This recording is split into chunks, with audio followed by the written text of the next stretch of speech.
What up, Purps? Kid Copious, back in effect. Purple State Party, you know what we do here. We rep America, the center, common sense. This one goes out to anybody who's struggling. There is strength in the struggle. You and we shall overcome. Oh, look at that. Ooh, that's a good one. You know, the world of YouTube, it's a very interesting place. You can find all kinds of weird and wacky videos on there. You know, you can see people doing stupid stuff. You can see pets doing cute stuff. But you can also learn some stuff. And I was watching a video about sort of how we came upon the food pyramid and one of the great lies that it was based on. Back in 1955, there was a guy who was studying why obesity was on the rise, what leads to obesity. And of course, you know, fat equals fat. So his theory was, you know, it must be all the fat in the diet. So he looked at some of the top nations, you know, in terms of GDP and things like that. And he ranked them, you know, the ones that had the fattiest diet versus the lowest heart disease, right? And he found clearly that countries with high fat intakes, you know, like Americans, suffered more heart disease than people who ate less fat, like the Japanese. But what he did was he left out France and Germany. Those two countries have some of the highest fat intake and some of the lowest heart disease. And instead of trying to figure out why that worked out, he removed them from the equation and said, fat equals fat. We should eat more carbs and more sugar. And we are still doing the same thing. We like to throw around the numbers that 17% of kids in America live in poverty. And that true number is 3%. They like to throw out the fact that the top 20% of taxpayers pays or earns, you know, 19-1 for the lower 20%. And that number is actually 4-1. Did you know that the bottom 20% of taxpayers actually keep more of their money than the 20% above them and the 20% above them? And why is that? Because these studies don't look at after taxes. They look at pre-tax. They look at just the income. Your income's here. You qualify as poor. Your income is here. You're up here. But the people up at the top, they pay more in taxes. They pay property taxes. They pay sales taxes. They don't get discounts on their utilities. So we base our entire social government system on faulty numbers and wonder why we get faulty results. If you wonder why you're working harder and earning more but keeping less, that's why. Because they take your money and give it to the people below you. And when they do that enough times, the people below you are now making more money than you are. So as I'm working in the rain and it's blasting me in the face and I'm trying to figure out why this fire alarm won't work, right? I'm soaked to the bone. There are people sitting at home playing Goat Simulator earning more than me. That's not America. That does not breed hard work. That does not breed work ethic. That does not breed innovation, motivation. It breeds none of that. That's why it turns into a bullshit nation. Someday, some of the people down at the bottom are going to move up a few rungs and they're going to realize that they've bought into something that was that flawed, a system that flawed. And that's what Washington, D.C. gives us. That's what the state government gives us. We need to change that. This has been a very weird week for celebrity passings. They say they go in threes. And for me, I think it's always interesting when you try to come up with those three that died at the same time and maybe looking at their connections. And this has got to be one of the weirdest weeks ever. I mean, Robbie Knievel, Lisa Marie Presley, and Diamond. That is really bizarre. I gotta say, as somebody who grew up watching Evel Knievel, that's a very famous son. Obviously Lisa Marie Presley, Elvis Presley's only daughter. I mean, that's.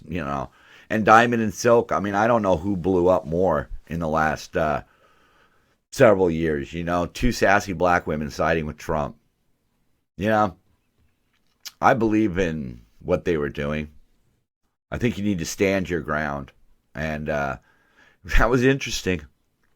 It'll be weird to see how it continues. Yeah. Anyhow, they said what? This is the insanity that you deal with in the tax and spend, or just, the people who are not being at all fiscally conservative, who throw money at problems. Like, a trucker throws money at a stripper, except it's a lot bigger pills. Wow.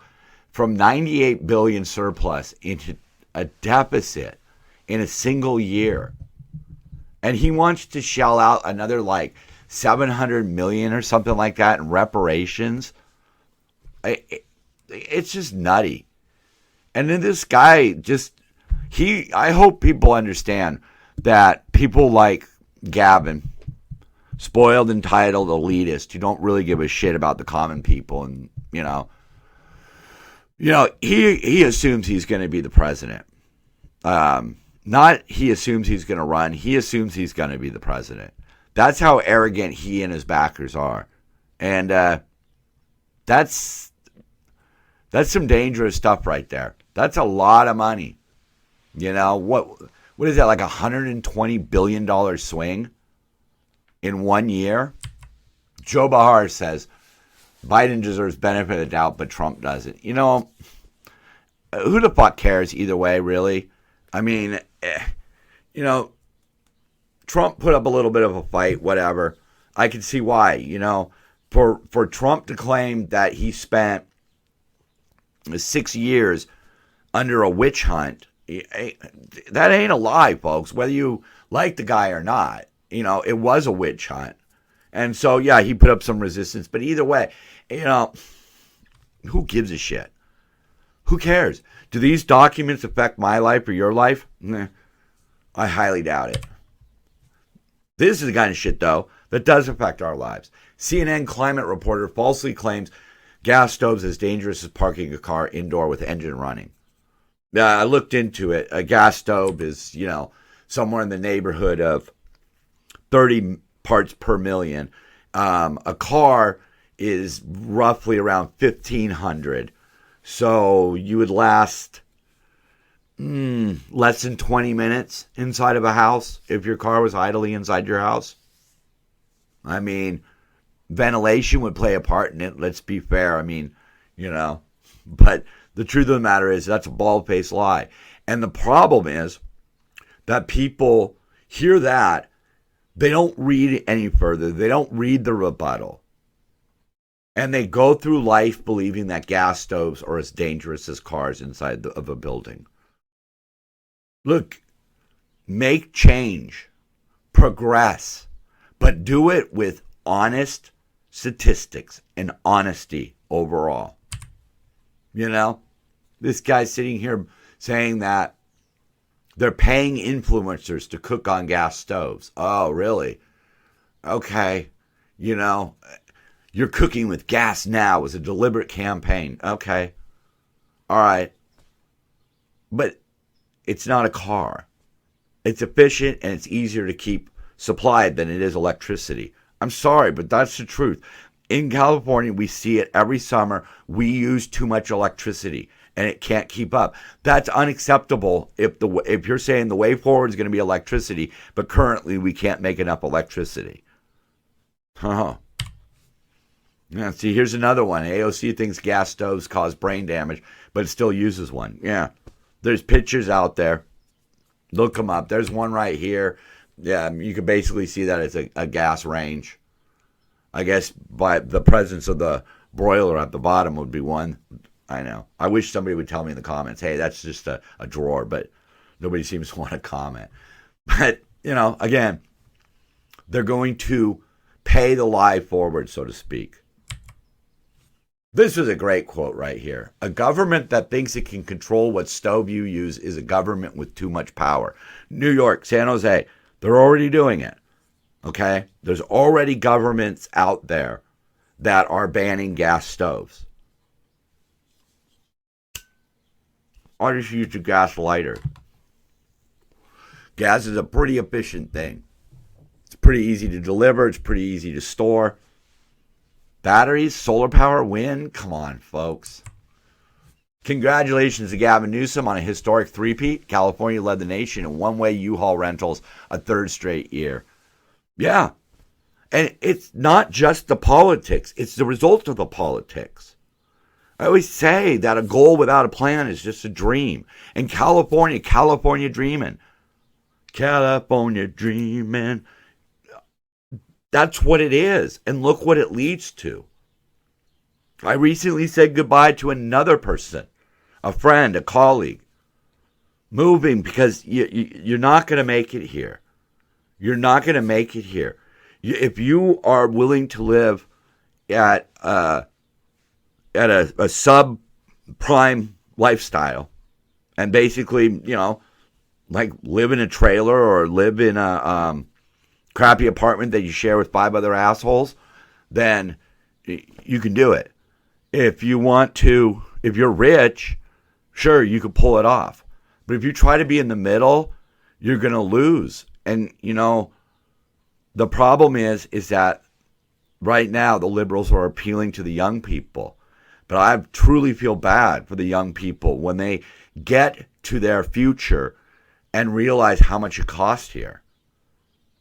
I know some of us have a situation where it has made it possible to stay, but I see all my money just going right out the window.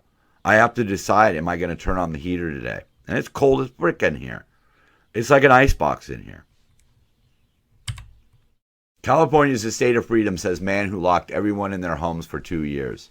One way to judge freedom is guns. That might be controversial to some people, but it is. At the end of the day, we have a Second Amendment to protect the citizens from the government.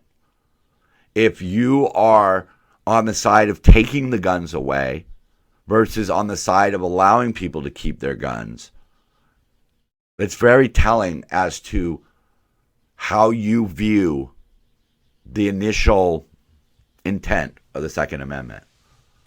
And he takes away guns. Biden visited the border as political divisions grow.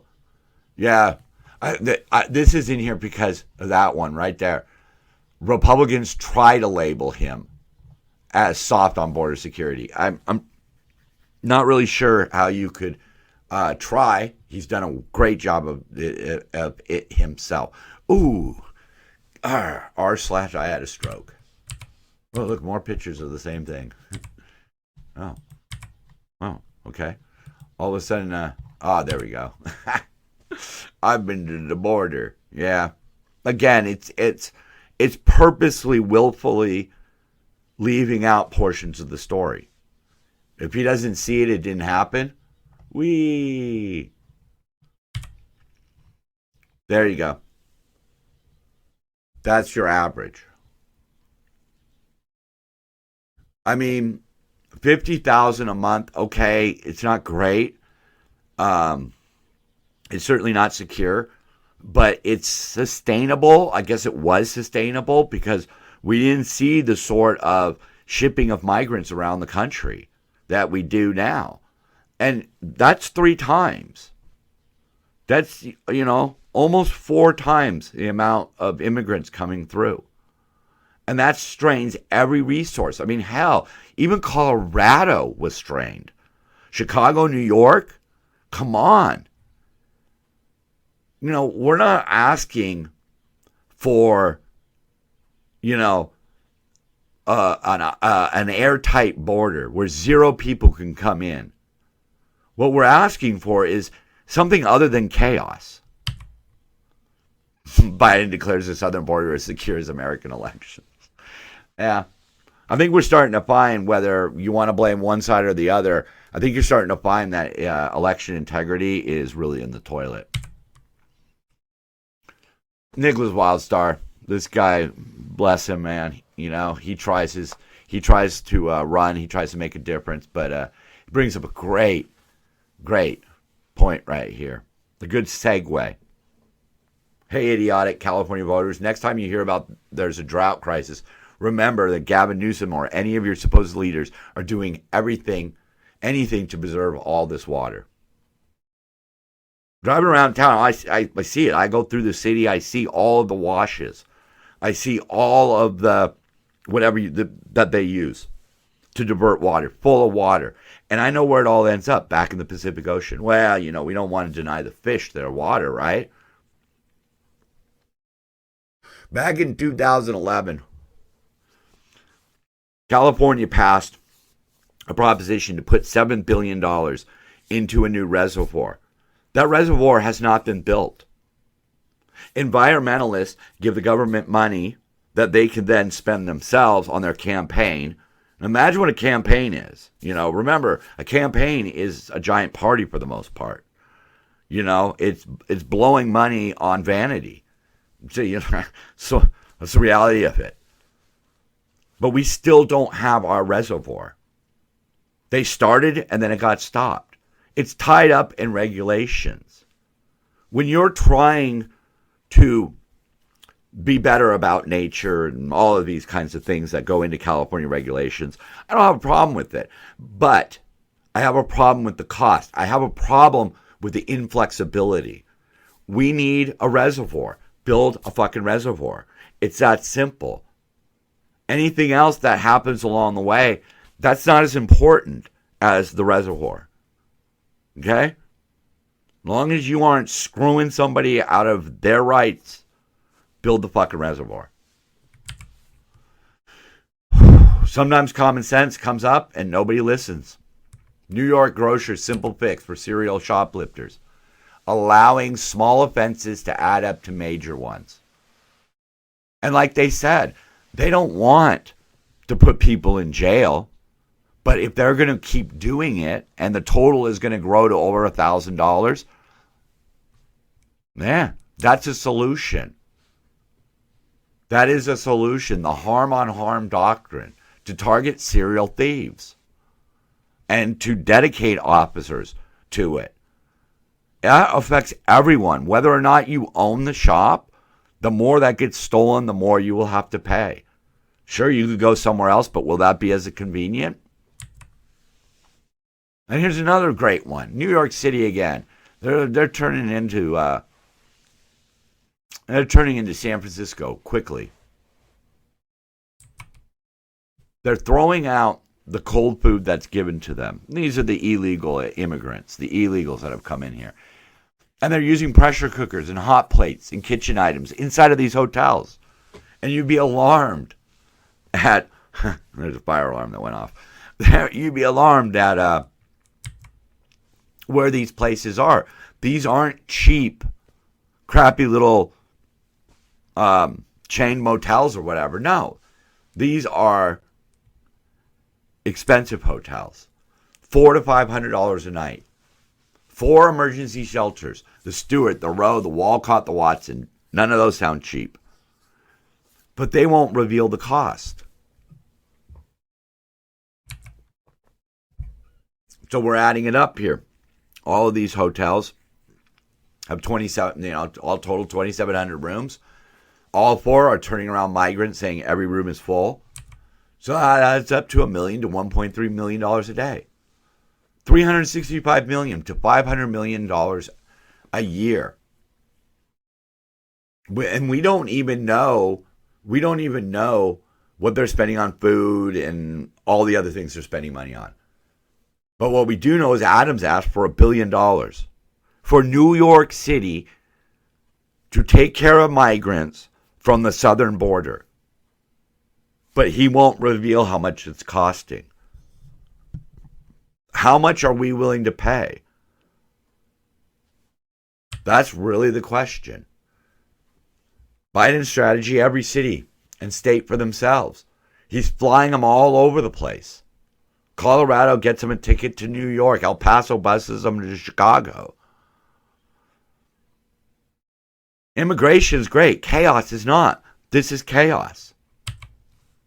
And either way, we are going to pay for it. In a cynical cover-up, Mayor Adams should come clean with what exactly this is costing. And the new Republican House must demand answers. That's it. You want to create chaos? Fine. Explain it. Explain your plan. Speaking of no plan, there you go. They want to ban all gas-powered cars. Right. And they're still going to have their private jets, and Biden's going to be driving around his little Corvette. Right? But their private jets will still be flying. And one thing they don't even look at is here, this article from a transportation research board. They were talking about how much a Hummer, an electric Hummer, weighs about 9,000 pounds, with a battery alone that weighs 3,000 pounds, roughly the weight of a typical Honda Civic. So a small car. They're going to add all that weight onto these cars. The more range, the bigger the battery. And eventually, what's going to happen is you're going to have somebody accidentally hit the accelerator. That thing's going to shoot forward, ram somebody into the back of another electric vehicle, and crunch them like a can in a crusher because of the weight. And what else does that weight do? That weight puts wear on your tires. The tires are going to erode faster. When tires erode, that goes into the atmosphere. That contributes to bad air. And you know what's even worse for the planet? Roads. I drive in a lot of areas where there's truck traffic, and those roads are torn up. And every time you have to repair or build a road, it is horrible on the environment. Way worse than the cars that drive on it. And we're going to make cars that are heavier. Oh, melty-faced George Soros. Finally got into the crosshairs of Joe Rogan. He wants cities to fall apart, crime to flourish. It's like Soros wants these cities to fall apart. He wants crime to flourish. It's almost like he's an evil person in a Batman movie. Yeah, he's a James Bond villain. His people are absolutely idiotic, and he's going about it in such a way that he's funding two candidates. One who's extreme and one who's even more extreme. That way, either way, he's going to get an extreme candidate, but it allows somebody to say, well, at least this person isn't as crazy as this person. And it's a global game. But he's found a foothold in our cities. Look what is going on. Every shit city has a shit DA. And almost every one of those shit DAs is one of Soros's. Soros's 75 backed social justice prosecutors represent 1 in 5 Americans, or more than 70 million people. More than 40% of the homicides occur in these areas and are handled by weaklings that are put in place by this guy. You can't have public defenders being the prosecutor. It's not going to work. All right? This is not going to work, and if we go too far, we're not going to be able to turn back. We need to nip it now. And the only way to do it is to identify these people. Because Melty Face himself, he comes out and penned an opinion piece about it. He basically says it's a disturbing rise in mental illness among young people. Not doing much about that. A pullback in policing in the wake of public criminal justice reform protests. Okay, yeah, that was all a bunch of bullshit. And an increases in gun trafficking. Dude, criminals are always going to get guns. Criminals don't always use guns. It's what you do with them when you catch them. That is number one. Those other things might be 2, 3, 4. But his DAs and the way that the revolving door of justice is working right now is the number one problem. This one won't prosecute hit and runs. Of course, No, many low-level offenders, right? So the cops get ambushed by this I can't pronounce that name. Moving on. Who, of course, was boosted into office by six-figure donations from Soros. Another one. Won't punish trespassing, drug possession, failures to appear. Failures to appear, folks. So why should the criminals even show up for justice if they're not going to do anything about it? Just continue on. Who cares? Celebrity who travels on private jets and collects luxury sports cars say you're the reason for climate change. That's what you need to understand. These people are elitist. And they will bend the rules however they see fit, so whatever they pass is not going to affect them. Joe Biden. How can anybody be so irresponsible? Oh, these are the best of us, man. Biden says he's unaware of any classified documents or who he is or why he's sitting in this oval-shaped office. Mommy, what's betrayal? That's when our leaders spend money defending a foreign border but not our own. Well, it's true.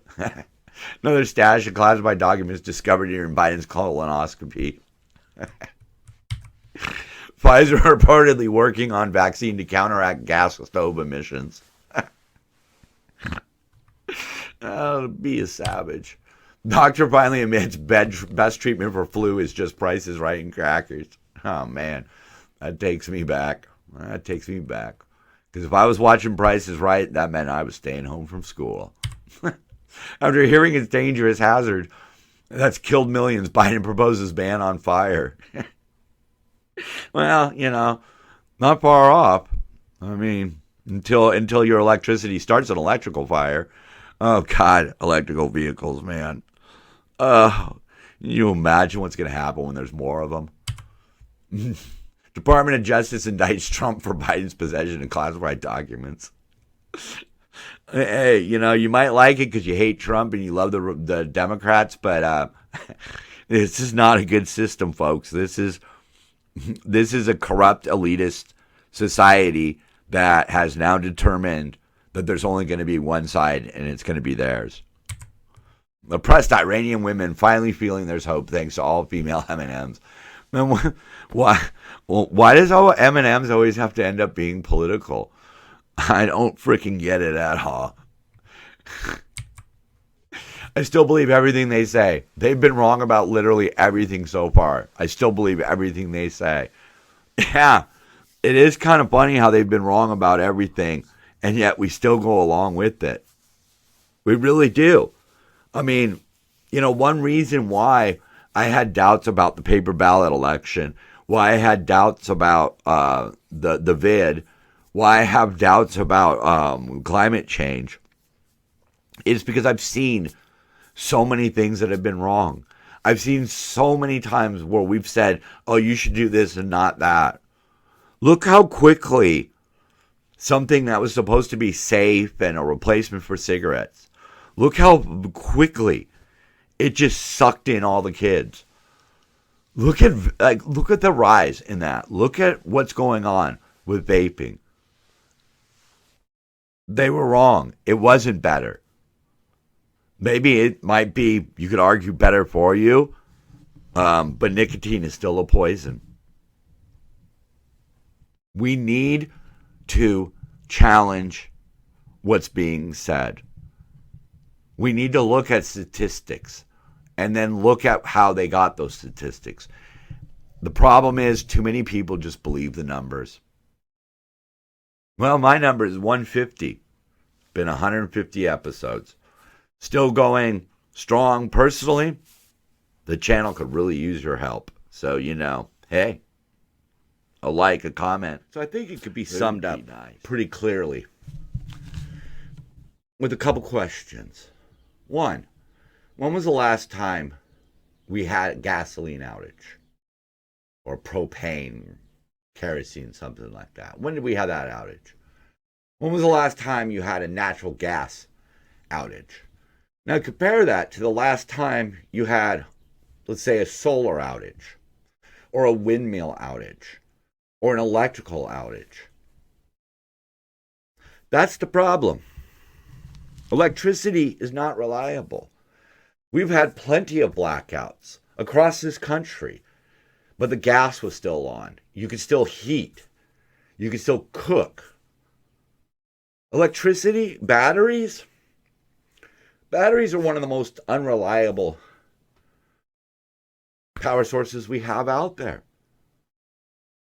Solar, wind. I mean, a lot of people don't know this, but the wind can get too high and you got to shut the windmill down. Do we need to clean up our act? Of course we do. But not by replacing every single thing with the one resource we have the least of. We don't have a lot of electricity. We're not working towards getting more electricity. We're working towards getting more things that are reliant on electricity. We're being led down a road to nowhere. It will be too late to turn back. And along the way, everything that uses fuels like gasoline or propane, things like that, are going to get more expensive because they've put this date, 2030, 2035, 2040, whatever it may be. You've told the manufacturers, hey, make your money now because it's, going to disappear. Instead of allowing it to happen generically. More things becoming accepted, working better, not being forced down our throat. What do you think is going to happen to all of these gas stations across America? They're going to have to raise their prices because they're going to have less customers. And they're not going to have time to adapt because the amount of time that the government has put in place really isn't enough time. As we mentioned earlier, California hasn't even been able to build a reservoir in all of these years with the money. It's ridiculous. And it doesn't matter what side is pushing it. It needs to stop. We need to pump the brakes. We need to remove the dates. We know that by putting that goal in place, people will trip over themselves to reach that goal. Whether or not it's successful, whether or not it actually leads to better things, whether or not it collapses a society, they will do whatever it takes. You want more kids to graduate high school? Lower your standards. Sure, some of your kids will not be prepared for life, college. They'll be illiterate. But they'll have graduated. You'll have made that number. Let the transition to greener energy happen naturally. As there's more electric vehicles on the roads, put up more chargers. Start figuring out ways to integrate gas stations and chargers and things like that. Figure out how to keep the homeless from taking them over. Figure out better ways, quicker ways. How are you going to accommodate the apartment buildings? Solve the problems incrementally. And when we get to that green day, stop trying to force change despite evidence saying you're going too fast. I do like to drive fast. I'm Kid Copious. I'm Purple State Party. And so are you. Peace, y'all. Dollar bills. I cry too.